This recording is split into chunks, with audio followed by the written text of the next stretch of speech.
नारायण नारायण नारायण नारायण नारायण। श्रीमद कुंज बिहारी नमः। श्री बिहारी जी के चरणों में आप सभी के लिए मैं हृदय से मंगल प्रार्थना करता हूँ। प्रसंग चल रहा है कि कण कण में भगवान का दर्शन कैसे हो। जो भगवान अपने ही मुख से कह रहे हैं कमया ततम इदम सर्वम जगत अव्यक्त मूर्तिना, मैं निराकार रूप से संपूर्ण जगत में व्याप्त हूँ, हर कण में मौजूद हूँ।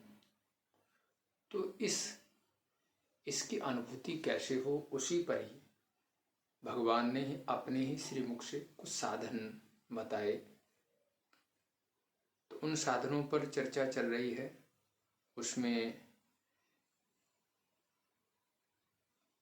कल बताया था इंद्रियार्थी सुवैराग्यम, और उसके बाद आया अनहंकार, अहंकार का अभाव, अहंकार रहित जीवन।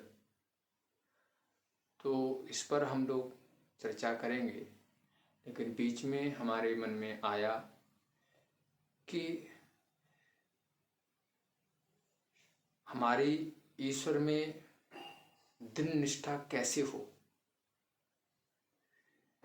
हमारी अपने जिस पथ पर हम चल रहे हैं उसमें हमारी दृढ़ निष्ठा कैसे हो।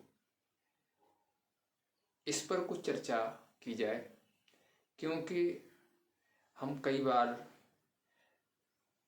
भटक जाते हैं, हमें कोई व्यक्ति बहका देता है, तो हमारी निष्ठा कैसी होनी चाहिए, इस पर मैं थोड़ा सा पहले आपको कुछ बताना चाह रहा हूँ कि किसी समय हमारे भारत में बौद्धों का प्रचार बहुत ज़्यादा था और जगह जगह लोग बौद्ध दीक्षा ले रहे थे। सनातन धर्म को, वैदिक धर्म को लोग छोड़ते जा रहे थे और बौद्ध दीक्षा लेते जा रहे थे। और उस समय जो भारत के अधिकांश जो राजा लोग थे वो भी बौद्धों से जुड़े हुए थे, बौद्ध धर्म से जुड़े हुए थे। तो किसी राजा के बारे में एक कथा आती है कि एक राजा का जब विवाह हुआ तो वो जो कन्या थी, जो राजा के घर में वरवधू बन करके गई, वो कट्टर सनातनी थी, ईश्वर को मानने वाली। देखो, बौद्ध धर्म में कुछ चीज़ें मानी नहीं जाती हैं। एक तो वो ईश्वर को नहीं मानते, वेद को नहीं मानते, यज्ञ को नहीं मानते। ध्यान देना, ईश्वर को नहीं मानते, वेद को नहीं मानते, यज्ञ को नहीं मानते और आत्मा को नहीं मानते। उनके यहाँ तो बस जो कुछ है सब शून्य है। तो वो जो कन्या, जब उसका विवाह हुआ तो जिस राजा के घर में वो वधू बन करके गई, वो राजा बौद्ध धर्म का अनुयायी था। तो उसने कुछ समय के बाद में उस कन्या से कहा कि आपको भी दीक्षा लेनी चाहिए, हमारे गुरुजी हैं और बहुत अच्छे उच्च कोटि के महापुरुष हैं, आप भी बौद्ध दीक्षा ले लो। जब उसने ये बात सुनी तो वो बड़ी परेशान हो गई। क्यों? उसने तो ईश्वर की उपासना की है, ईश्वर पर दृढ़ विश्वास रखती है वो।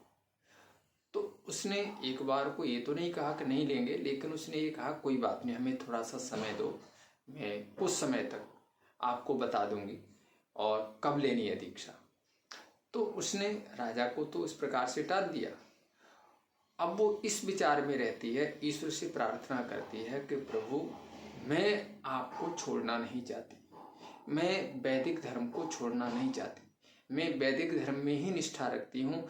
मेरा जीवन और मेरी मृत्यु दोनों वैदिक धर्म में, सनातन धर्म में ही होनी चाहिए। ये बात मैं इसलिए आपको सुना रहा हूँ कि हमारी निष्ठा कैसी होनी चाहिए, इस पर भी हम जरूर विचार करें। हम लोग छोटे छोटे प्रलोभनों में आकर के जो अपने मन को भटका लेते हैं, कहीं ना कहीं ये हमारी निष्ठा की कमी है। तो उसी समय कोई एक हमारे भारत में बहुत अच्छे विद्वान हुए थे जिनका नाम था कुमारिल भट्ट, कुमारिल भट्ट के नाम से वो जाने जाते थे। तो वो भिक्षा करने के लिए जा रहे थे और उस गली से निकले। तो जब उन्होंने नीचे से भिक्षा मांगी तो वो जो राजकुमारी थी उसने ऊपर से भिक्षा के साथ साथ में एक छोटा सा कागज उसके बीच में डाल दिया, फलों के बीच में, और उनकी झोली में वो भिक्षा आ गई। तो जब उन्होंने वो खोली तो उसमें देखा कागज है। तो कागज में लिखा हुआ था कि वो कन्या कह रही है कि मैं ईश्वर को मानने वाली हूँ, मैं वैदिक धर्म को मानने वाली हूँ, और हमारे पति कह रहे हैं कि आपको बौद्ध धर्म से जुड़ना पड़ेगा, मैं जुड़ना नहीं चाहती, मुझे इससे बचाइए, मैं क्या करूं, मुझे कोई रास्ता दिखाइए। तो कुमारिल भट्ट ने अपने एक संस्कृत के श्लोक के माध्यम से एक इशारे से कह दिया कि कुछ समय प्रतीक्षा करो, मैं जल्दी से जल्दी इसका समाधान करूंगा। और उसके बाद वो जो कुमारिल भट्ट थे उनका एक ही उद्देश्य था कि जो लोग सनातन धर्म से जुड़े हुए हैं, जो लोग ईश्वर को मानते हैं, उनकी निष्ठा को, उनकी श्रद्धा को कैसे बरकरार रखा जाए।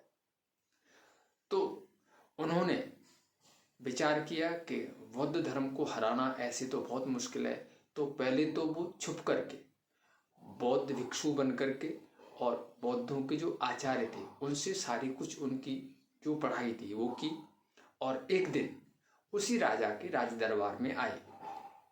कथाएं तो उनकी और भी हैं लेकिन मैं आपको सुना रहा हूँ। जब उस राजा के राज दरबार में आए तो उन्होंने अपने वैदिक धर्म की कुछ वहां पर चर्चा की। तो राजा तो बौद्ध धर्म को मानने वाला था, तो उसने कहा कि महाराज देखिए, मैं तो इतना ही समझता हूँ कि हमारे जो गुरुजी हैं आप उनसे शास्त्रार्थ कर लीजिए, और यदि शास्त्रार्थ में आप हमारे गुरुजी को हरा देते हो तो मैं आपका अनुयायी बन जाऊंगा, मैं बौद्ध धर्म छोड़ दूंगा।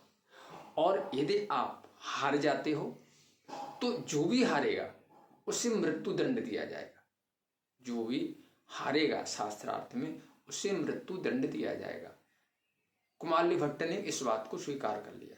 समय रख दिया गया और समय रखने के बाद में दोनों विद्वान आमने सामने बैठ गए। और राजा को इतनी कोई संस्कृत की नॉलेज तो थी नहीं, तो राजा ने अपने हिसाब से एक विचार किया कि मैं कैसे समझूं कि इन दोनों में कौन श्रेष्ठ है। तो राजा ने अपने मंत्री से कहा, अपने छुपके से जाकर के, कि कलश में कोबरा सर्प, कलश के अंदर कोबरा सर्प रख करके ऊपर से बंद करके ले आओ। मंत्री ले आया, वो कलश को बीच में रख दिया गया।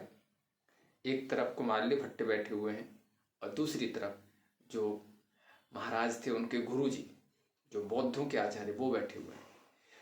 तो उस राजा ने कहा कि देखिए, मैं तो बस इतना ही जानता हूं कि इसमें कुछ है, इसमें क्या है, जो इसको सही बता देगा मेरे लिए वही श्रेष्ठ होगा और मैं उसी के धर्म का अनुगमन कर लूंगा। तो कलश बीच में रखा हुआ है।